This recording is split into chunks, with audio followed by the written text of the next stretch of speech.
আজকে আমরা 12:15টার দিকে আমরা একটা অভিযান পরিচালনা করেছি। তো আমাদের তথ্য ছিল যে সাতক্ষীরা থেকে একটি ইয়াবার চালান আসছে, সেটি ঢাকায় যাবে, এ ধরনের ইনফরমেশন ছিল।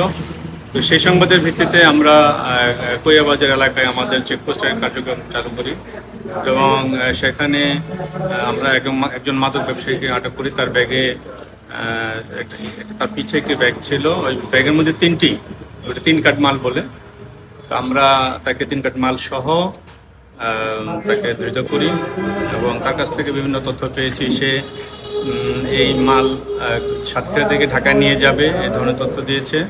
তো আমরা আরও তথ্য পেয়েছি যে এখন মিয়ানমার থেকে সাতক্ষীরায় নৌপথে বা সমুদ্রপথে যেটা বলেন, এভাবে সাতক্ষীরায় আসে। সাতক্ষীরা থেকে এখন এই খুলনা হয়ে ঢাকায় যায়।